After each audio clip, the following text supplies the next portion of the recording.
Hello, this is Chris Moyer. Welcome to my blog. My father has requested that I um, do a blog with him, kind of a back and forth blog, which is going to talk about a lot of my experiences in the next few weeks and months with a doctor. We're calling him Dr. Z to keep his name anonymous. And just a little background on me. I was diagnosed bipolar in 1998, and for the last 12 years or so, I've been in and out of hospitals. I've even been jailed a few times for manic episodes that have taken place where I've been very confused about my reality. A lot of my manic episodes took on sort of a religious overtone. I was very into subjects like the rapture and the end of the world and the return of Jesus Christ. And I got really into the Bible at times and took parts of it very literally, where a healthy reading would not lead someone to do the things that I did. Um, I've been very confused about my own identity many times. There were times when I just couldn't think about.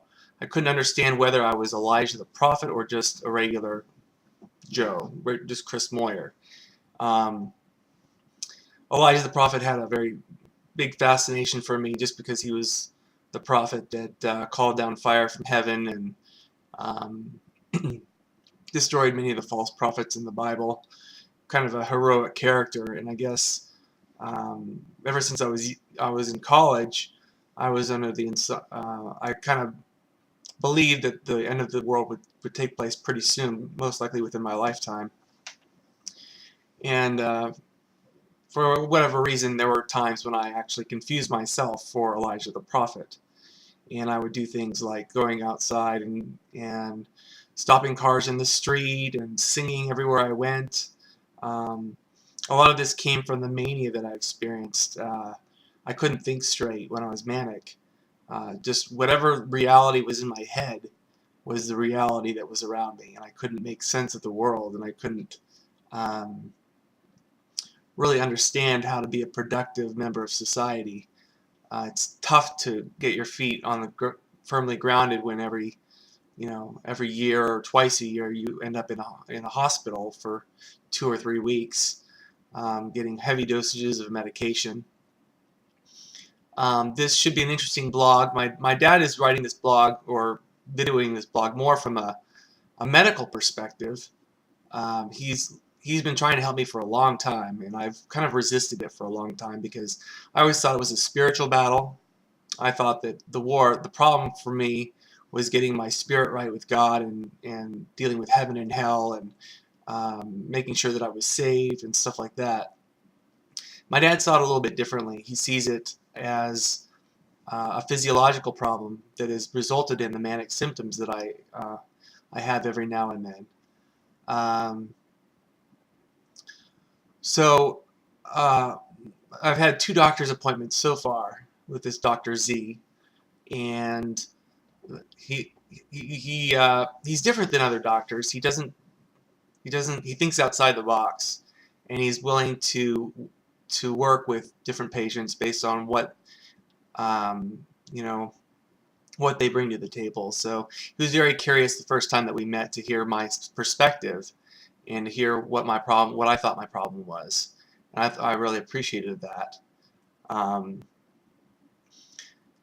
and so he and my father are both really looking at it from the medical perspective, and it's hard for me to understand that. Like the second time we met, he was talking about low DHEA levels, and I'm not quite sure what DHEA is, but apparently people my age are supposed to have a DHEA level much higher than what mine actually is.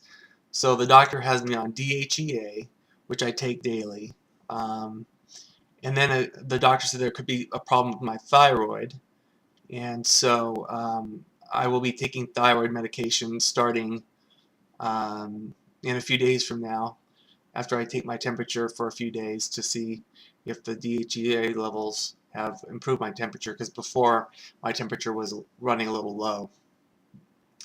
So I've been out of the hospital now for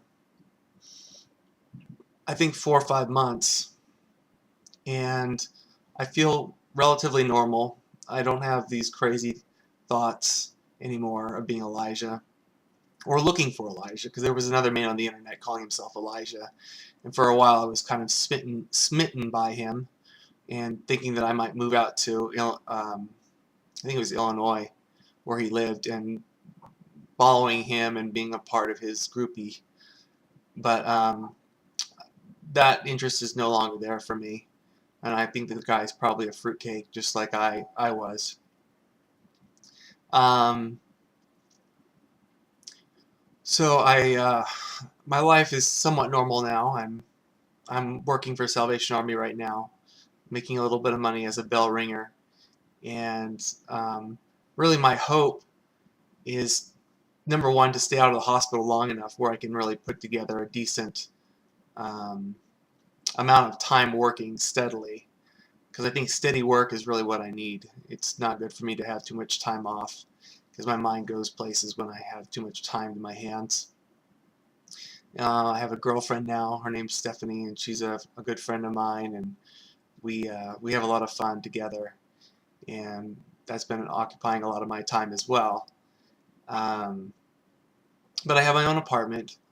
It's a nice place, low rent, and I don't know, everything's going pretty swimmingly. So the only thing that I can really, the only thing that I think could send me back into the mental ward would be getting back into all that um, prophetic stuff in the Bible, because for whatever reason, that's the stuff that does it for me the most. And it makes me start thinking about things and thinking too much, where normal people would just not think about those things all the time like I did.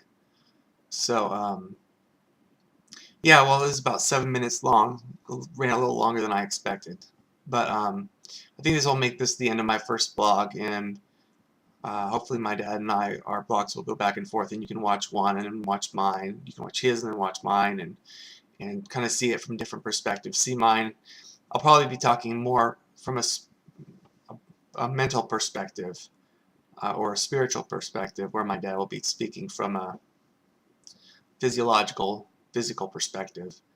But both perspectives have some merit to them. So I hope that if you're watching this blog and you have a mental illness of some kind, I hope that you can gain some wisdom from participating in this blog, because my dad is coming out with two books in 2012 about the brain, and about uh, how people that have been diagnosed with mental illnesses like schizophrenia and depression and manic depression and ADHD and stuff like that can deal with their problems, not just by taking the meds, but can also look into diagnosing the whole body and realizing that the mind is affected by the brain, and the brain is affected by the whole body and what's going on within the body. So I hope you find this blog entertaining and informative, and feel free to leave any comments that you want, or questions or whatever, and my dad or I will be glad to address those questions. So thank you very much, and I will see you next time. Bye-bye.